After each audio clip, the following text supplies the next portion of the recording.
Hello good morning friends. வாங்க இன்றைக்கி நம்ம எம்இ விலாக்ஸ் ஆஃப் மலர்விழி சேனலில் பார்க்க போகிறது சூப்பரான வெங்காய சப்பாத்திங்க. இதுக்கு நம்ம எப்பொழுதும் மாரி சப்பாத்தி மாவு பிசைஞ்சு எப்பொழுதும் மாரி சப்பாத்தியை தேய்ச்சிக்கணுங்க.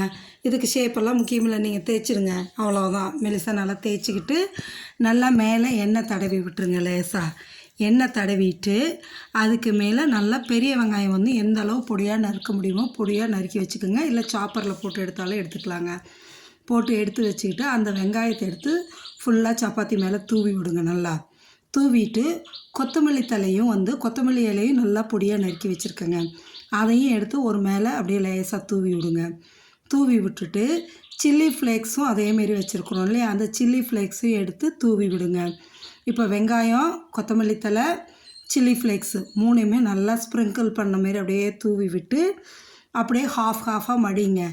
அதைய இந்த பக்கம் பாதி இந்த பக்கம் பாதியாக எடுத்து போட்டு மடிச்சுட்டு இந்த சைடும் எடுத்து போட்டு மடித்து ரோல் பண்ணணுங்க. பொறுமையாக நல்லா அமுத்தி இழுத்து ரோல் பண்ணுங்கள். ஏன்னா எப்பொழுதுமே நம்ம ஒரே மாரி சப்பாத்தி செஞ்சு கொடுக்குறதுக்கு குழந்தைங்களுக்கு இப்படி கொஞ்சம் மாற்றி செஞ்சு கொடுத்தா அதுகளும் கொஞ்சம் குழந்தைங்களும் நல்லா விரும்பி சாப்பிடுவாங்க. சரிங்களா? வெங்காயம், கொத்தமல்லி தலை எல்லாம் சேர்த்து நல்லா சாப்பிடும்போது சைட் டிஷ் கூட தேவையில்லைங்க. தயிர் தொட்டு சாப்பிடும்போது நல்லாயிருக்குங்க. பாருங்கள், இந்தமாரி வந்துன்னா லைட்டாக அமுத்தி விடுங்க, போதும், அவ்வளோதான். இந்தமாரி இது மடித்து ரோல் பண்ணி மடக்கிட்டு கத்தி வச்சு ஸ்ப்ளிட் பண்ண மாரி பண்ணுங்கள். நறுக்கிடக்கூடாது, ஸ்ப்ளிட் பண்ண மாரி பண்ணி இப்படி ஓப்பன் பண்ணிங்கன்னு வைங்களேன், நல்லா அந்த பரோட்டா லேயர் மாரி வருங்க. நல்லா சைட்லலாம் வந்துச்சுன்னா ஒன்றும் இது இல்லை, அப்படியே அமுத்தி விட்டுட்டு நம்ம தேய்க்கலாங்க. மேலே கோதுமை மாவை டஸ்ட் பண்ணி அப்படியே வச்சு சப்பாத்தி தேய்க்கிற மாரியே அமுத்தி தேய்ச்சிட வேண்டியது தாங்க. இதேமாரி நம்மளுக்கு எத்தனை சப்பாத்தி வேணுமோ அவ்வளோ சப்பாத்திக்கும் இதே போல் தேய்ச்சி கொடுக்கலாங்க. தேய்ச்சி அதுக்கு மேலே வெங்காயம், கொத்தமல்லி தழை, சில்லி ஃப்ளேக்ஸு, இதை நல்லா ரெட் சில்லி ஃப்ளேக்ஸ் போட்டு நல்லா இது பண்ணிவிட்டு ரோல் பண்ணி மடித்து அதை ஸ்ப்ளிட் பண்ணி திரும்ப அமுத்தி தேய்ச்சிட்டோன்னு வைங்களேன், நல்லாயிருக்கும்.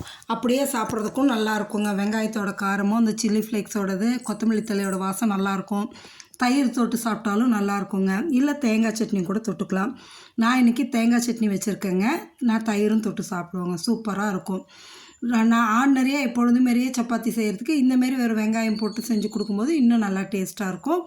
அந்த பரோட்டா லேயர் மாரி அந்த லேயரும் நல்லா வருங்க. போட்டு லேசாக கையில் தட்டணுன்னு வைங்களேன், அந்த லேயர்ஸை எடுத்துகிட்டு அழகாக பரோட்டா லேயர் மாரியே வருங்க.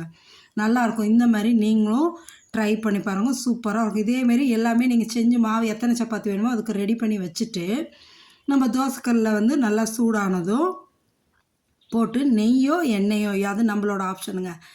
நெய் ஊற்றி செஞ்சாலும் நல்லாயிருக்கும், எண்ணெய் ஊற்றி செஞ்சாலும் நல்லாயிருக்கும். நான் இன்றைக்கி எண்ணெய் ஊற்றி தாங்க செய்கிறேன்.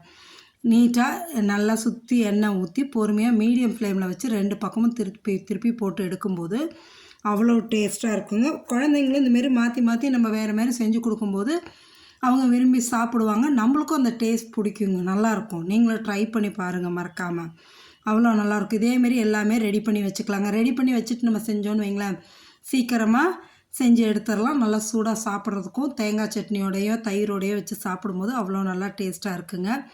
நல்லா அந்த கொத்தமல்லி தலையோடது, வெங்காயத்தோடது, இது chilli flakes, red chilli flakes போட்டிருக்கோம் இல்லைங்களா, அதுவெல்லாம் போட்டு செய்யும்போது அவ்வளோ நல்லா டேஸ்ட்டாக இருந்ததுங்க. நீங்களும் மறக்காமல் இதேமாரி செஞ்சு ட்ரை பண்ணி பார்த்துட்டு சாப்பிட்டுட்டு எப்படி இருக்குன்னு கமெண்ட் செக்ஷனில் மறக்காமல் சொல்லுங்கள். நம்ம சேனலை சப்ஸ்கிரைப் பண்ணுங்கள், லைக் பண்ணுங்கள், ஷேர் பண்ணுங்கள். Okay, thank you viewers. நீங்களும் செஞ்சு சாப்பிடுங்க, என்ஜாய் பண்ணுங்கள்.